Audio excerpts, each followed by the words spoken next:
लाहौर में एक ये डिज़ास्टर ही है जिसको मैं कहता हूँ जो स्मोक का, इसमें जो मसनूई बारिश कहते हैं जो मौसमियात की ज़बान में इसको कहते हैं क्लाउड सीडिंग। इसके लिए भी क्लाउड्स होना इसकी कंडीशन है। उनमें इतना पोटेंशियल होना चाहिए कि वो बारिश दे सके। मुख्तलिफ केमिकल्स होते हैं जो इन क्लाउड्स में स्प्रे किया जाता है। इससे होता है कि वो जो क्लाउड्स जो होते हैं ड्रॉपलेट छोटे होते हैं वो बड़े हो हैवी हो जाते हैं, तो फिर जब बारिश बरसाते हैं। मिड दिसंबर या दिसंबर के एंड तक ये एक्सपेरिमेंट हो सकेगा। तो ये बताएगा कि कौन से क्लाउड कहाँ पे है। तो जिधर भी क्लाउड है जो हो सकेगी, ज़रूरी नहीं कि लाहौर पे हो जाए, जिधर भी फ़र्ज़ करे फैसलाबाद है, साहिवाल। तो इसकी कास्ट अगर मुझसे आप पूछें तो वो मैं बता सकता हूँ कि कितनी कास्ट आएगी। दो किस्म के जहाज यूज़ हो सकते हैं। एक जो था वो उसके कहा कि $3000 पर आवर उसका खर्चा होगा, और दूसरा होगा उसका $6000 पर आवर खर्चा होगा। देखिए अभी तो ये एक्सपेरिमेंट है, और इसमें यह भी है कि एक मरतबा अगर आपने रेन करवा दी है तो जो इसका असर रहेगा कोई 72 आवर्स तक ऑलमोस्ट। पाकिस्तान खबर टीवी के वीडियोस देखने के लिए हमारा चैनल सब्सक्राइब करें और बेल आइकन पर क्लिक करें ताकि आप हमारी आने वाली वीडियोस देख सकें। देखते रहें पाकिस्तान खबर टीवी। अस्सलामुअलैकुम नाजरीन, आप देख रहे हैं पाकिस्तान खबर टीवी और मैं हूं आपकी होस्ट मिशी नईम। नाजरीन, मेरे कंधों पे शॉल इस बात की निशानी है कि लाहौर शहर में मौसम सरमा का आगाज़ हो चुका है, और स्मोक की बढ़ती हुई रेशो की वजह से इसके पेश नज़र पंजाब हुकूमत ने ये फ़ैसला किया है कि ओवरऑल लाहौर पे मसनूई बारिश यानी कि आर्टिफिशियल रेन करवाई जाएगी। इसका प्रोसेस क्या है और ये कैसे होगी, और लाहौर के कौन से मखसूस इलाके हैं जहां पर ये रेन करवाई जाएगी, ये हम जानेंगे आज चीफ मेट्रोलॉजिस्ट सर असलम से। आइए जानते हैं।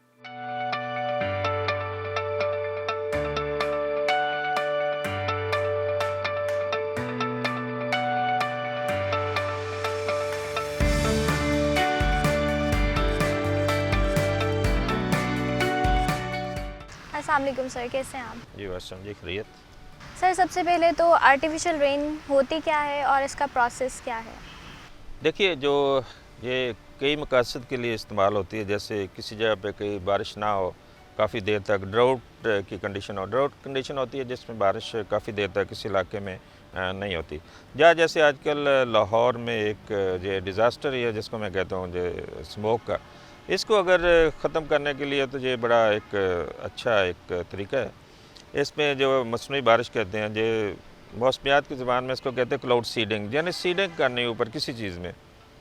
इसका तरीक़ाकार पाकिस्तान मेट्रोलॉजिकल डिपार्टमेंट 2000 और 2001 में ये एक्सपेरिमेंट कर चुका है, और ये बड़ा सक्सेसफुल एक्सपेरिमेंट थे जितने भी उस वक्त किए थे। उस वक्त स्मोक के लिए नहीं थे, उस वक्त ड्राउट ख़त्म करने के लिए मुख्तलिफ थ्रू आउट द कंट्री किए थे ये। उसमें ड्राउट जहाँ पे खुश साली थी वहाँ पे किए गए थे, लेकिन जो स्मोक के लिए फ़र्स्ट ये एक्सपेरिमेंट होगा। अभी ये होता है इस तरह कि इसके लिए भी क्लाउड्स होना इसकी कंडीशन है। क्लाउड भी वो होंगे जो लो क्लाउड्स होंगे या मीडियम लेवल पे क्लाउड्स होंगे, और उसमें उनमें इतना पोटेंशियल होना चाहिए कि वो बारिश दे सकें। किसी वजह से वो बारिश नहीं दे रहे होते, जहाँ उनके जो ड्रॉपलेट्स हैं वो छोटे होते हैं, जहाँ नीचे एयर होती है वो रेजिस्ट कर रही है, एवेपोरेट हो रहे होते हैं पहले ज़मीन पे पहुंचने से पहले। तो वो मॉनिटर करते हैं महकमा मौसमियात वाले थ्रू रडार, और भी इनके पास मैकेनिज़म्स हैं। उनका टेम्परेचर होना चाहिए कोई -5 से -21 की रेंज में होना चाहिए। तो फिर थ्रू ये प्लेन्स के थ्रू उनके टॉप पे जाया जाता है। तो उसमें ये केमिकल्स, मुख्तलिफ केमिकल्स होते हैं जो इन क्लाउड्स में स्प्रे किया जाता है। जैसे आजकल सिल्वर आयोडाइड होगा, वो लेके जाएंगे ऊपर, तो वहाँ पे क्लाउड्स के ऊपर जाके उनमें स्प्रे किया जाता है इस केमिकल का। इससे होता है कि वो जो क्लाउड्स जो होते हैं ड्रॉपलेट छोटे होते हैं वो बड़े हैवी हो जाते हैं, तो फिर जब बारिश बरसाते हैं। सर हर किस्म के क्लाउड्स के ऊपर ये स्प्रे की ड्रिपिंग की जाती है या सिर्फ कोई मखसूस किस्म होती है क्लाउड्स की? जी बिल्कुल, ये बड़ा अच्छा क्वेश्चन। ये इसमें मखसूस किस्म के क्लाउड्स होते हैं, हर क्लाउड्स पे स्प्रे नहीं होता। क्लाउड्स की 3 किस्में होती हैं, यहाँ मैं अपने नाजरीन को बताना चाहता हूँ। एक हाई क्लाउड होते हैं, एक मीडियम और एक लो क्लाउड्स होते हैं। ये जो एक्टिविटी है लो और मीडियम इनमें की जाती है, यानी जिनकी हाइट मैक्सिमम जो है 15-16 हज़ार फीट तक हो, और जिनकी बेस हो है कोई 3-4 हज़ार फीट तक हो, तो इनमें जाकर ये एक्टिविटी परफॉर्म की जाती है। सर ये जो आर्टिफिशियल रेन का इनिशिएटिव लिया गया है, इसका प्रोसेस अभी तक कहाँ तक पहुँचा है और कितना टाइम लगेगा इसको इम्प्लीमेंटेशन के लिए? देखिए पहले जो कोई थोड़े दिन पहले जो अनाउंस हुआ था वो था 28 और 29 को जो ये आर्टिफिशियल रेन होनी है।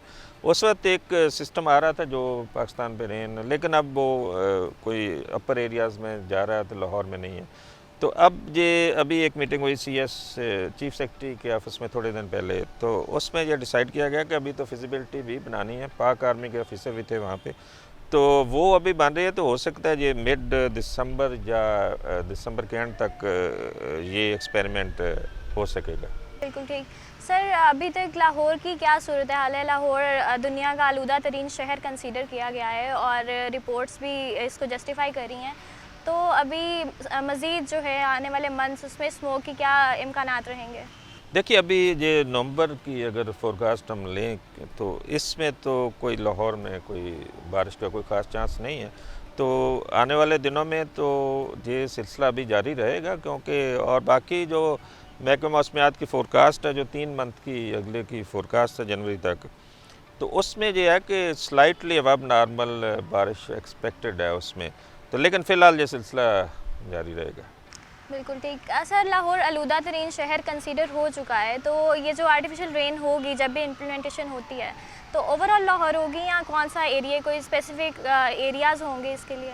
देखिए ये तो क्लाउड्स पे डिपेंड कर रहा है, तो फिर तो किसी जगह पे भी हो सकती है। जब वो क्लाउड जो थ्रेशोल्ड होता है जो महकमा मौसमियात मॉनिटर करेगा नीचे, और वो बताएगा थ्रू जो मॉनिटर करेगा अपने रडार से या और भी कई मैकेनिज्म है इनके पास, तो ये बताएगा कि कौन से क्लाउड कहाँ पे है। तो जिधर भी क्लाउड है जो हो सकेगी, ज़रूरी नहीं कि लाहौर पे हो जाए, जिधर भी फ़र्ज़ करे फैसलाबाद है, साहिवाल है।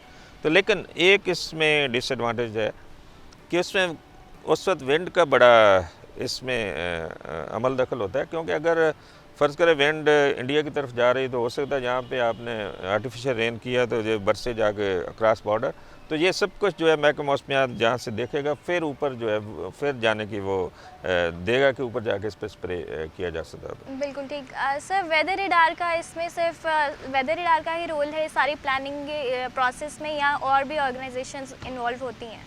देखिए इसमें सबसे ज़्यादा तो जैसे मौसमियात का वेदर के साथ ये तल्लक है, तो ज़्यादा इसमें ये भी है। बाकी माहौलियात वाले और पाक आर्मी के कोई जो प्लेन्स वगैरह होंगे, इस तरह जो केमिकल्स बनाने वाले लोग, जो इसमें काफ़ी इदारे इसमें इन्वॉल्व होंगे। ठीक है। और गवर्नमेंट की तरफ से इसका कोई स्पेसिफिक बजट सेट किया गया है सारी प्लानिंग का, या कितना बजट है, कोई एस्टिमेट बता सकते हैं? देखिए जो उसका टोटल तो मुझे नहीं अभी पता, लेकिन है कि जो इसकी कास्ट अगर मुझसे आप पूछें तो वो मैं बता सकता हूँ कि कितनी कास्ट आएगी।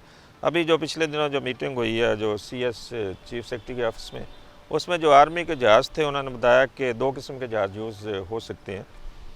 एक जो था वो उसके कहा कि $3000 पर आवर उसका ख़र्चा होगा, और दूसरा होगा उसका $6000 पर आवर ख़र्चा होगा, और इसके अलावा जो केमिकल है उनका उसका अलग खर्चा होगा। सर, केमिकल पे कितनी कॉस्ट आती है अप्रॉक्सीमेट?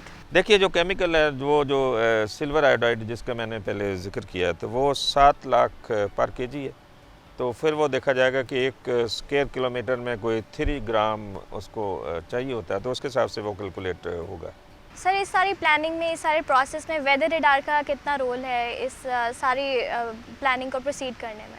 देखिए वेदर रडार ने पूरा मेट को आप कहें, वेदर रडार तो एक टूल है। इसके अलावा बहुत शुमार हमारे पास इतनी चीज़ें हैं, जैसे हमारा नेटवर्क है महकमा मौसमियात का, जो सरफेस ऑब्जर्वेटरीज़ हैं, और इस तरह के दूसरे ह्यूमिडिटी कितनी इसमें होनी चाहिए, प्रेशर कितना होना चाहिए, ये सारी चीज़ें जो मौसमियात वाले मॉनिटर करेंगे, वो फिर करेंगे, इनको कहेंगे कि इस जगह पर जाना है, और वो मौसमियात का जो एक्सपर्ट होगा वो भी साथ होगा इनके। बिल्कुल ठीक। सर, मुझे ये बताइएगा जो क्लाउड्स के ऊपर ड्रिपिंग होगी केमिकल्स की, उसमें जो टीम्स बनेंगी उसमें स्पेसिफिकली वेदर रडार से लोग होंगे या और किन किन ऑर्गेनाइजेशन के लोग उस टीम में इंक्लूड होंगे? देखिए जब उस वक्त सीडें की थी 2000 और 2001 में, उस वक्त आर्मी के लोग होते थे और मेट के लोग होते थे। मेट के लोग ऊपर जाके उनको बताते थे इधर करनी है रेन, इधर करनी है। तो उस वक्त तो ये 2 ही लोग थे, 2 ही ऑर्गेनाइजेशन थी इसमें। लेकिन अभी इसमें एनवायरनमेंट भी इन्वॉल्व होगी, वो भी डिपार्टमेंट होगा, और भी ज़्यादा होगा जो केमिकल बनाने वाले या आर्मी, इस तरह और भी लोग जो है इसमें इन्वॉल्व होंगे। बिल्कुल ठीक। सर, अकॉर्डिंग टू यू आपको लगता है ये परमानेंट सोल्यूशन है लाहौर में स्मोक ख़त्म करने के लिए, या ये सिर्फ अभी टेम्परेरीली हम इसको यूज़ कर सकते हैं? देखिए अभी तो ये एक्सपेरिमेंट है और इसमें ये भी है कि एक मरतबा अगर आपने रेन करवा दी है तो जो इसका असर रहेगा कोई 72 आवर्स तक आलमोस्ट। तो उसके बाद फिर अगर आपने ये सोर्स ख़त्म ना किए पोल्यूशन के नीचे से जो फ़ज़ा में भेज रहे होते हैं तो ये 72 आवर्स के बाद फिर दोबारा हो जाएगी, फिर दोबारा आपको करनी पड़ेगी। तो ये तो एक सलूशन है, लेकिन इसको लॉन्ग टर्म में ये बनाया जाएगा कि बल्कि वो सोच रहे हैं लॉन्ग टर्म कि जब भी ये हमें कहीं पे भी कोई ज़रूरत होगी स्मोक के अलावा कि कहीं पे जैसे ड्राउट खुश्क साली उस पर भी स्प्रे किया जा सकता है। बिल्कुल ठीक। सर, आवाम की कंट्रीब्यूशन कितनी ज़रूरी है और वो क्या करें कि इसमें कंट्रीब्यूट कर सकें स्मोक के खात्मे के लिए? देखिए बहुत ज़्यादा कंट्रीब्यूशन बहुत ज़रूरी है, हर बंदे को अपना एहसास करना होगा। ये गवर्नमेंट जो मेजर्स ले रही हैं वो तो अपनी जगह पे, लेकिन हर छोटी छोटी चीज़ें अगर कंसिडर करें, एक तो अवेयरनेस होनी चाहिए, दूसरे जो है कि जैसे कूड़ा करकट को आग लगाना थोड़ी सी अमाउंट को, तो ये भी बड़ा कंट्रीब्यूट ऊपर जाके होता है। यानी बर्निंग से हमने इज्तनाब करना और मोस्टली जो घरों में भी लोग जलाते हैं छोटी छोटी चीज़ें उनको अवॉइड करना। बाकी जो मेजर्स गवर्नमेंट ले रही है वो तो ले ही रही है। बिल्कुल ठीक। सर, आखिर में मैं चाहूँगी एक मैसेज दें आवाम को कि किस तरह से हम स्मोक को ख़त्म कर सकते हैं और क्या क्या हम अपना किरदार किस तरह से अदा करें? देखिए इसमें इंडिविजुअल हर बंदे को अपना कंट्रीब्यूट करना होगा और जैसे आजकल गवर्नमेंट ने कहा कि मास्क पहने तो वो पहने और जो भी हदायत गवर्नमेंट की तरफ से मिलती हैं उनको फॉलो करना होगा। और एक और चीज़ मैं जो कहता हूँ कि ट्री प्लांट करने होंगे, हर इंडिविजुअल को ट्रीज़ अगर लगाएं तो वो एटमॉस्फेयर को बहुत ज़्यादा क्लीन करेंगे। और ये तो बल्कि वो कहते हैं कि फेफड़े हैं ज़मीन पे जो दरख्त हैं, तो ये जो दरख्त हैं ये मौसम को भी रेगुलेट करते हैं, जैसे बारिश वगैरह जो है उनको भी रेगुलेट करते हैं। तो हर बंदा अपना शेयर करेगा, इसमें कंट्रीब्यूट करेगा तो ये इस आफत से कमी इसमें वाक़या हो सकती है। सर, बहुत शुक्रिया आपके वक्त का। नाज़रीन, हमारे साथ मौजूद थे चीफ मेट्रोलॉजिस्ट सर असलम साहब। इनसे हमने बात की और आपने जाना कि किस तरह से हम स्मोक के खात्मे में अपनी इंडिविजुअल सतह पर अपनी कंट्रीब्यूशन कर सकते हैं और कैसे एज़ पर इंडिविजुअल हमें अपना हक अदा करना है। इसी के साथ अपनी मेज़बान मिशी नीम को दीजिएगा इजाज़त। अपना बहुत सारा ख्याल रखिएगा। खुदा हाफिज़।